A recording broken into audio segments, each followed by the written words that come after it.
Le front s'embrase.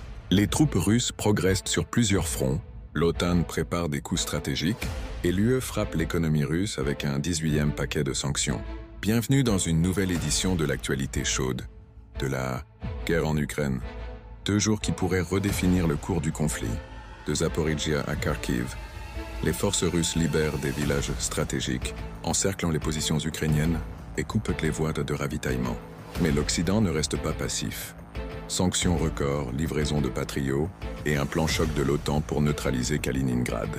Pendant que Moscou et Kiev échangent des dépouilles et négocient dans l'ombre, l'Allemagne et le Royaume-Uni signent un pacte militaire contre la Russie. Et Donald Trump fixe un ultimatum, 50 jours pour un accord ou une escalade.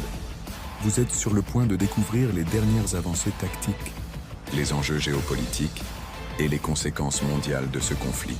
Abonnez-vous, activez la cloche et restez jusqu'à la fin pour comprendre pourquoi ces 48 heures pourraient marquer un tournant. Résumé en date du 17 juillet 2025, 40e jour du SVO, front oriental, avancée stratégique décisive, Zaporizhia. Après des mois de combats acharnés, Kamensk est libéré. Ce succès ouvre 2 voies offensives pour les forces russes, vers le nord, route de Zaporizhia, et vers l'est, Orekhovo. Les troupes progressent vers Plavny, tandis que les duels d'artillerie reprennent près de Guliaïpol. Ugledar, les forces russes avancent aux abords de Zelenigay, clé stratégique pour atteindre la ligne. Iskra-Novoselovka est la frontière administrative de la RPD, République populaire de Donetsk, notamment à Ivanovka et Temirovka. Pokrovsko, l'offensive russe s'intensifie.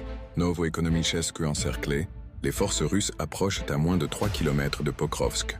Contrôle des voies logistiques via drone FPV et perte significative de véhicules pour les faux. Konstantinovka, Popovyar libéré, Russin-Yar assiégé et Cherbinovka menacé. Le saillant vers Alexandro-Kalinovo s'élargit. Seversk et Krasnoliman. Progression confirmée autour de Novoselovka, Zelenaya Dolina et Redkodub. Kharkiv.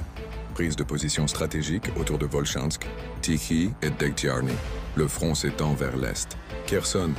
Échange d'artillerie constant.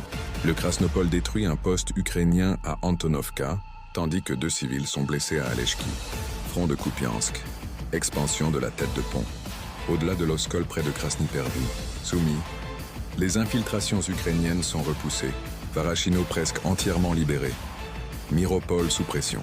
Opérations aériennes en logistique. Défense aérienne russe. Abattement record. 2 missiles. Neptune et 308 drones en 24 heures. Cible stratégique. Atelier de drones, FPV, dépôt, aérodrome.